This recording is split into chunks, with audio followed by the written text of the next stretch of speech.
Hey guys, it's Miss Bauer again. Welcome to Unit 2, which covers biological basis of behavior. This unit is a very science-heavy unit. We talk about the brain, different neurotransmitters, as well as what happens when we're sleeping and what's going on within our conscience. So within this unit, we have a few essential questions that we have to make sure we cover. One of them, how can biology influence our behavior and mental processes? What happens when a particular neurotransmitter is absent from the body? How do biological and environmental factors interact to influence our behaviors and our mental processes? So not only what we are experiencing in the world, but what also is going inside our mind and our body to make us behave the way we do. So we have to look at one of the more basic foundations in our body, which is the nervous system. So neuroscience is the study of the body's electrochemical communication circuitry system. So how everything interacts with neurons, how one message gets sent from one place to another. We have to look at how some people have part of their brain removed and can function 100% normally, which is wild. We then have to look at how different brain scans show different parts of the brain and have different purposes. And we'll go more into that in different parts of these videos. So next we have our pathways. We have afferent nerves and efferent nerves. Afferent nerves go in. They carry information from outside of the body to the spinal cord and brain. So if you stub your toe, you have that information at your toe and it goes, ouch, inside your brain.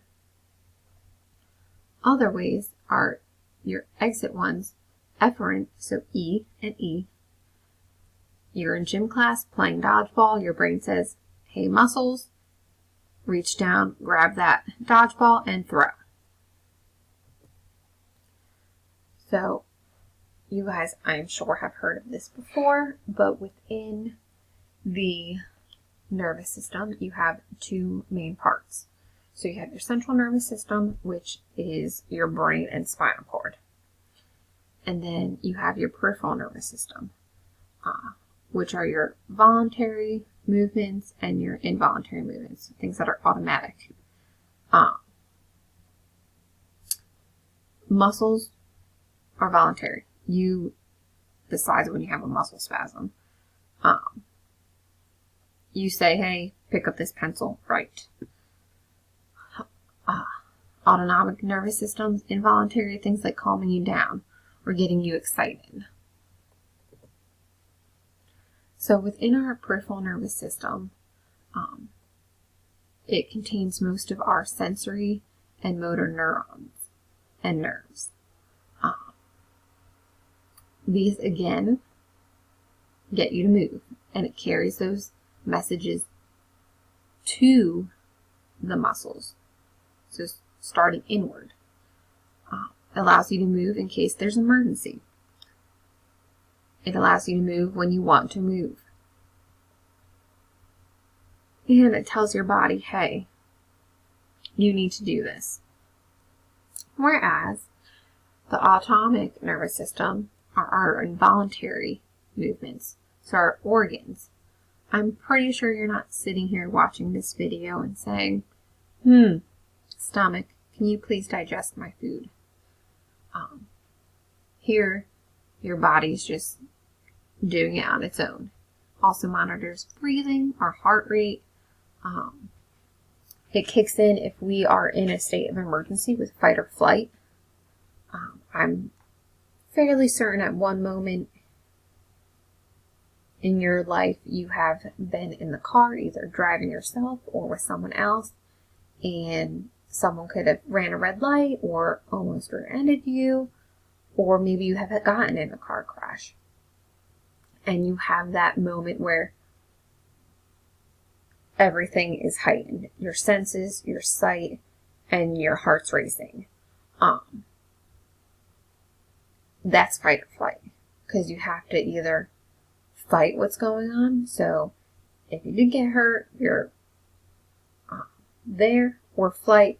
Hey, they didn't rear end us. We're good. You need to calm down. So then our parasympathetic nervous system calls. So para, like a parachute, calms the skydiver, calms the response. So in our nervous system, we also have two different types of cells. We have our neurons, which are the basic units in our whole nervous system that process a whole bunch of information, and there's a few different parts. And we have mirror neurons, and in primates you see this as well. And it's actually imitating behaviors of something else. So I don't know if you guys have been to the zoo recently, but if you go up to the chimps, or I've seen an orangutan do it, and you kind of dance, you'll see them kind of move their arms too, which is pretty cool. And then you have the glial cells, which provide support and nutrition and carries nutrients from the blood vessels to these neurons so that those neurons can do their job. And these neurons are super important. So on your paper, I want you to make sure you draw a star next to this word. Because you will see this a lot. So our structures of the neuron.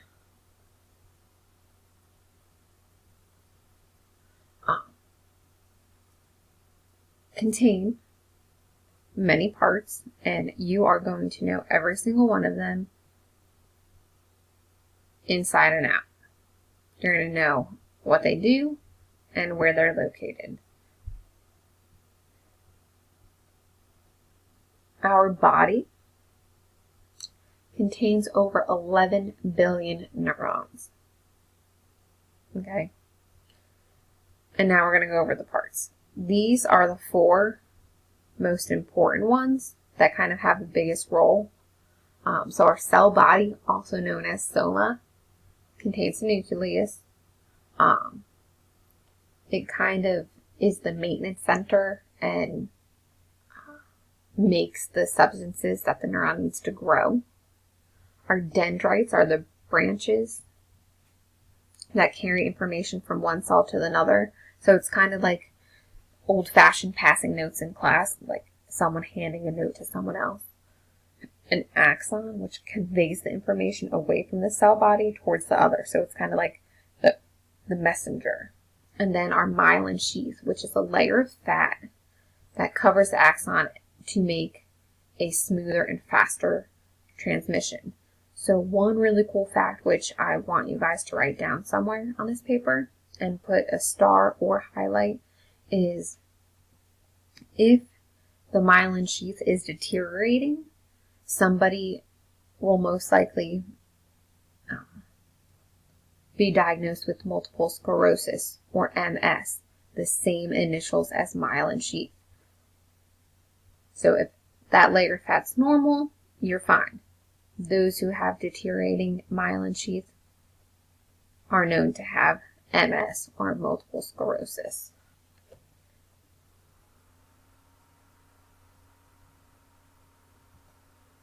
So here you have our neuron. As you guys can see, the neuron on the left is the sending neuron, sending the message. And you have your cell body, and go down, and those little yellow circle things are the myelin sheath around the axon going through, that quickly sends these messages to the next one. And you guys see on the other end the buttons reaching the dendrites. So then we have three types of neurons. We have sensory neurons, motor neurons, and interneurons. Sensory neurons are located in the body's sense organs. Sensory senses, ears, eyes, nose. And it takes information that those get and sends it to the brain. Our motor neurons convey information from the nervous system to the body's organs, glands, and muscles. Motor movements, getting our body to do something or work. And then our interneurons are also association neurons, and they transmit information from one neuron to another within the nervous system. So interchange, intercommunicate. Next, we have the actual neural impulse. So you have all of your axons and different ions and ion channels. Some of them are positively and negatively charged. There's a semi-permeable membrane and polarizations involved. And I'm just going over this very briefly here. And on the next slide, there's a beautiful graph. But we are also going to work on this stuff in class, so don't panic. Neurons have a resting potential. So they can kind of like recharge themselves. And there can be a negative charge on the inside of a cell, but a positive charge on the outside. Within the action potential, so when this neuron starts to move, there's depolarization, where sodium ions flow into the membrane, and then it repolarizes, and then a wave of positive electrical charges that sweep down the axon. So within that, we also have our all or none principle, which basically says the neuron either fires or it doesn't. Once it's initiated, it cannot be stopped. So I want you guys to make a little prediction. How do you think a neuron is like a toilet? And on the very bottom of this paper, if you can, write down what your prediction is. So here you guys see the graph. You have your resting potential at the bottom left and the threshold it has. As it goes up, it depolarizes, and that's where you have your action potential. When it goes down, you're repolarizing and you're in a refractory period, and then you're resting again. So there's a little hint about how it could be like a toilet. Within our neural impulses, we also have synapses and a synaptic gap, and it's space in between the sending axon's terminal buttons and the receiving dendrites or cell body. So a little space between the passing of the notes or the message. And the message sometimes can go through and sometimes it can't. These synaptic transmissions turn into a chemical signal and releases different neurotransmitters into the gap, and the dendrites look for the neurotransmitter. And again, we're going to go into this more, so don't panic if this makes no sense at all. Just make sure you get the information down, and we're going to go over it. So here's a quick little diagram of the synapses. Up top is the axon sending the message. See a little space. Bottom left is a little space, and you see the square where all the neurotransmitters are going. And you have receptor sites on one side of the dendrites receiving the information from the neuron. So, again, this can be very confusing. We're going to work on it in class. But make sure you have those few things written down, and I will see you guys soon. Have a great night.